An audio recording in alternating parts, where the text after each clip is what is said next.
നമ്മൾ പാരമ്പര്യമായ ഒരു തൊഴിലാണ്. ഒരുപാട് വർഷമായി അച്ഛനും മുത്തച്ഛന്മാർക്കുള്ള വർക്കുകൾ തുടങ്ങിയത്. ഒരു 100-200 വർഷം പഴക്കമുണ്ട്. പിന്നെ ഞാൻ ഇതിൽ ഇറങ്ങിയിട്ട് എനിക്ക് 40 വർഷത്തെ പരിചയമുണ്ട്. എനിക്കിപ്പോൾ 54 വയസ്സായി. 13 വയസ്സ് മുതൽ ഇതിന് മുകളിലായിരുന്നു. പിന്നെ ഞാനൊരു ചെണ്ട അധ്യാപകനും കൂടിയിട്ടാണ്. കേരളത്തിന്റെ കലാ സാംസ്കാരിക നഗരിയായ തൃശൂരിന്റെ ഉൾനാടൻ പ്രദേശമായ വെള്ളറക്കാട് എന്ന ഗ്രാമപഞ്ചായത്തിലെ 200 വർഷം ചെണ്ട നിർമ്മാണ പാരമ്പര്യമുള്ള പൂവാമ്പറമ്പിൽ തറവാട്ടിലെ 11 കുടുംബങ്ങളാണ് ഇവിടെ ചെണ്ടയുടെ വട്ട നിർമ്മാണത്തിൽ ഏർപ്പെട്ടിരിക്കുന്നത്. സാമ്പത്തിക കർമ്മമണ്ഡല വിവേചനങ്ങളില്ലാതെ ഇവർ ഓരോ കുടുംബത്തെയും ഒരു ചെറുകിട വ്യവസായ കേന്ദ്രമാക്കി നിർമ്മാണ പ്രക്രിയകൾ നടത്തിവരുന്നു. ഇവിടെ മുത്തച്ഛനായ 9 മക്കളുണ്ട്. അതിൽ 7 ആൺമക്കളും 2 പെണ്ണുങ്ങളും. 7 ആൺമക്കളും മുത്തച്ഛനായിട്ട് ഇവിടെ തൊഴിൽ പഠിപ്പിച്ച് എല്ലാവരും ഇവിടെയാണ് താമസിക്കുന്നത്. ഇവിടെ ഏറ്റവും മൂത്തത് എൻ്റെ അച്ഛനാണ്. അച്ഛൻ്റെ പേര് കുഞ്ഞുകുട്ടൻ. ചെണ്ടയ്ക്ക് ഉപയോഗിക്കുന്നത് മൂരിത്തോലാണ്. മൂരിയുടെ തോൽ തൃശൂർ അറവുശാലയിൽ നിന്ന് വാങ്ങിക്കുന്നു. മൂരിയെ അറുത്ത് 1 മണിക്കൂറിനുള്ളിൽ തോല് കൊണ്ടുവന്ന് നിലത്ത് വെയിലുള്ള സ്ഥലത്ത് നിവർത്തി രോമഭാഗം അടിയിലാക്കി വലിച്ച് കുറ്റിക്കടിക്കുന്നു.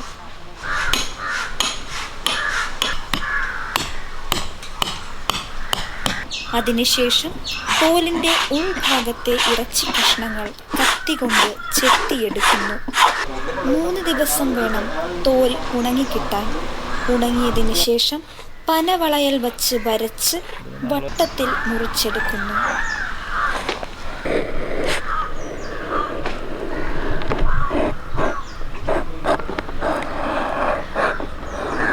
അതിനുശേഷം രോമഭാഗത്ത് ചാരം വിതറി ചകിരി കൊണ്ട് നന്നായി ഉരയ്ക്കുന്നു. ശേഷം മുള കൊണ്ടുള്ള ശീട്ടിക്കോൽ കൊണ്ട് രോമം കുത്തിക്കളയുന്നു. രോമം കുത്തിക്കളഞ്ഞ ഭാഗമാണ് ചെണ്ടയ്ക്ക് ആവശ്യമുള്ളത്. തുടർന്ന് തോൽ വെള്ളത്തിൽ 3 മണിക്കൂർ മുക്കി വയ്ക്കുന്നു. പിന്നീട് തോലെടുത്ത് വാളകത്തി കൊണ്ട് ചീകും. പിള്ളക്കോൽ മുള കൊണ്ടുള്ള 12 കഷ്ണങ്ങൾ. അവ ഉപയോഗിച്ചാണ് ഓൽ വളയത്തിലേക്ക് അടിച്ചു കയറ്റുന്നത്. അങ്ങനെ പിള്ള വച്ച് ശീട്ടിക്കോൽ കൊണ്ട് തള്ളിക്കയറ്റി വട്ടം മാടുന്നു. വട്ടം മാടിയതിനു ശേഷം ചിറ്റിപ്പിള്ള വയ്ക്കുന്നു.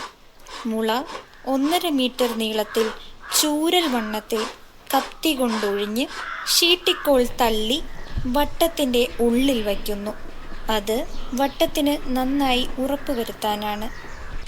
ശേഷം വട്ടത്തിൻ്റെ മേൽ കയറി നിന്ന് ചവിട്ടി തോലിൻ്റെ വലിവ് ഉറപ്പുവരുത്തുന്നു. അതിനുശേഷം വട്ടം വെയിലത്ത് വച്ച് 2 ദിവസം ഉണക്കുന്നു. വട്ടം ഉണങ്ങിയതിനു ശേഷം അരികിൽ 12 തുളകൾ ഉണ്ടാക്കാൻ 12 തുടൽ കഷ്ണങ്ങൾ പ്രത്യേകം പുറമേ ഒട്ടിക്കുന്നു. വട്ടത്തിൻ്റെ തുളകൾക്ക് ഉറപ്പുവരുത്തുവാൻ വേണ്ടിയാണിത്.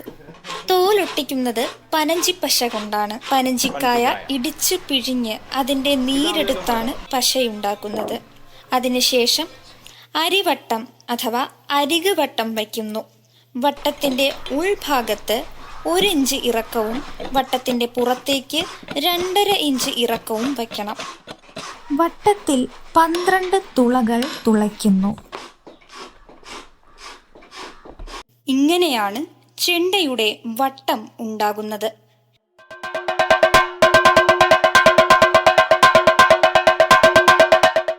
ഒരു ചുരുക്കം പറഞ്ഞൊരു 3 മാസമെങ്കിലും വട്ടം ഉണങ്ങണം എന്നാണ് പറയാറ്.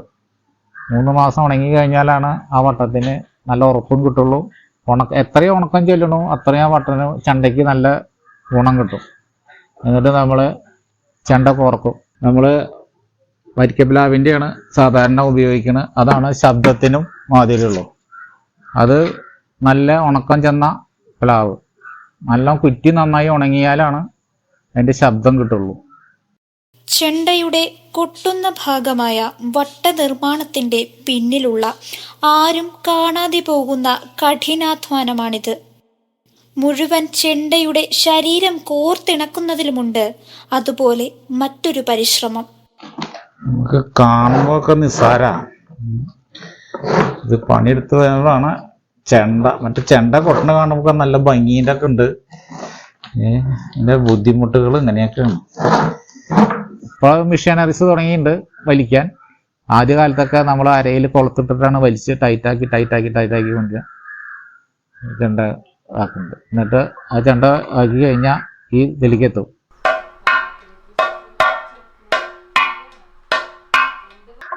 പിന്നെ ഒരുപാട് വർഷം പഴക്കമുണ്ട് നമ്മൾ ഈ തൊഴിലിനായിട്ട്. നമ്മൾ തൃശ്ശൂർ ജില്ലയിൽ തന്നെ 2 സ്ഥലത്തുള്ളൂ ഈ വർക്ക് ഉണ്ടായിരുന്നത്. ഒന്ന് വെള്ളറക്കാടും ഒന്ന് വളപ്പായി. പിന്നെ പാലക്കാട് ജില്ലയിൽ ലക്കിടി എന്ന് പറഞ്ഞ സ്ഥലത്ത് കേരളത്തിൽ 2-3 സ്ഥലത്തും ഉള്ളായിരുന്നുള്ളൂ ഈ. ഇപ്പൊ എല്ലാ സ്ഥലത്തും ഉണ്ട്. ഞാൻ 13 വയസ്സിൽ തുടങ്ങിയ അങ്കാണത്. 35-40 വർഷമായി ഇതിലേക്ക് ഇറങ്ങിയിട്ട്. മേളം ദായ്മയൊക്കെ അറിയാം. ഒക്കെ അനിയന്മാരാണ്, ചെറിയച്ഛൻ്റെ മക്കളാണ്.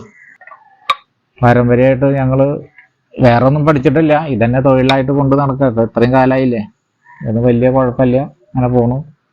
പിന്നെ നമുക്ക് ആനുകൂല്യങ്ങളൊന്നുമില്ല. നമ്മള് എല്ലാവരും കൊട്ടുന്നുണ്ട്, മാരാമാര് കൊട്ടുന്നുണ്ട്, അവർ കാശ് മേടിക്കുന്നുണ്ട്. പക്ഷെ നമ്മളായിട്ട് നമുക്കുള്ള അനുഭവങ്ങൾ ഇതുവരെയൊന്നും കിട്ടിയിട്ടില്ല. അതൊക്കെ ഒന്ന് ശ്രദ്ധയിൽ പെടുത്തേണ്ടത് നല്ല കാര്യമാണ്. എൻ്റെ ഗുരുനാഥൻ ഇപ്പൊ ഈ ചെണ്ട ലോകത്ത് ഇപ്പോൾ അറിയപ്പെടുന്നതിൽ ഏറ്റവും പ്രഗത്ഭനായ ആളാണ് കല്ലൂർ രാമൻകുട്ടി മാരാര്. അദ്ദേഹത്തിന്റെ ഞാനാണ് ചെണ്ടവട്ടങ്ങൾ കൊടുക്കുന്നത്, ചെണ്ടയേറ്റം കൊടുക്കുന്നത്. പിന്നെ മട്ടന്നൂർ ശങ്കരൻകുട്ടി മാരാര് ഇപ്പൊ അക്കാദമി ചെയർമാനാണ്. ചെണ്ടയ്ക്ക് ഇപ്പോൾ ഒരു 17,000 രൂപ വില വരുന്നുണ്ട്. നല്ല ചെണ്ട കിട്ടണമെങ്കിൽ 17,000 രൂപ വില വരും. നല്ല തായമ്പക മേളം ചെണ്ടയ്ക്കൊക്കെ. ആലപ്പുഴ, കായംകുളം, കണ്ണൂർ ഭാഗത്തേക്കൊക്കെ നമുക്ക് സാധനങ്ങൾ കൊടുക്കുന്നുണ്ട്. അതുപോലെ തിരുവനന്തപുരം, അതുപോലെ തന്നെ ഒരുപാട് സ്ഥലത്ത് ഞങ്ങൾ സാധനം കൊടുക്കുന്നുണ്ട്. കേരളത്തിന് പുറത്ത് ഗൾഫിൽ നാട്ടിലേക്ക് കൊടുക്കുന്നുണ്ട്. അത് നമ്മൾ ഇതേ റേറ്റിന് കൊടുക്കുന്നത് വില. അത് അവര് കൂടുതൽ വാങ്ങുന്നുണ്ടാവും, അത് നമ്മൾ അറിയില്ല. അത് അവിടെ ഇവിടുന്ന് പോകുന്ന ആൾക്കാരാണ്, ജോലിക്കാരാണ്. അവരവിടെ പോയിട്ട് വാദ്യങ്ങൾ പഠിപ്പിക്കലും എല്ലാ കാര്യങ്ങളായിട്ട് പഠിപ്പിച്ച് പോകണം. ചെണ്ടയില്ലാതെ മേളമില്ല, ചെണ്ടക്കാരനില്ലാതെ വാദ്യവുമില്ല, കേരള സംസ്കാരവുമില്ല. ഒരു ചെണ്ടയുടെ പിന്നിലെ ദിവസങ്ങളും മാസങ്ങളും വരുന്ന ഈ കഠിനാധ്വാനത്തിൽ ചുക്കാൻ പിടിക്കുന്നത് യഥാർത്ഥത്തിൽ ആര്? നാടറിയണം, നാട്ടാരും അറിയണം. മറ്റെല്ലാ മേഖലകളെ പോലെ കലയും ഒരു കർമ്മമണ്ഡലമാണ്. കലാകാരന്മാർ വിധേയത്വത്തിന്റെയും വിലയില്ലായ്മയുടെയും പരിഹാസത്തിന്റെയും ചൂഷണം മാത്രമായി മാറരുത്.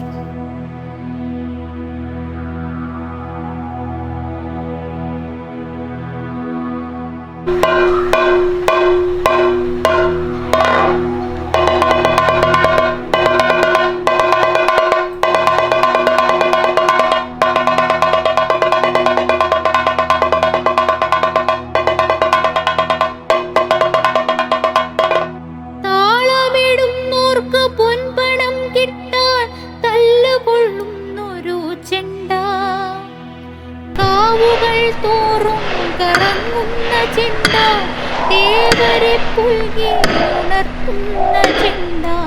കാവുകൾ തോറും കറങ്ങുന്ന ചെണ്ട, തേവരെ പുൽകി ഉണർത്തുന്ന ചെണ്ട. കാട്ടിലെ മാനിന്റെ തോലുകൊണ്ടുണ്ടാക്കി മാരാരു പണ്ടൊരു ചെണ്ട. കോലോണ്ടു തൊട്ടാൽ ചിരിക്കുന്ന ചെണ്ട, മേളത്തഴമ്പുള്ള ചെണ്ട. കോലോണ്ടു തൊട്ടാൽ ചിരിക്കുന്ന ചെണ്ട, മേളത്തഴമ്പുള്ള ചെണ്ട.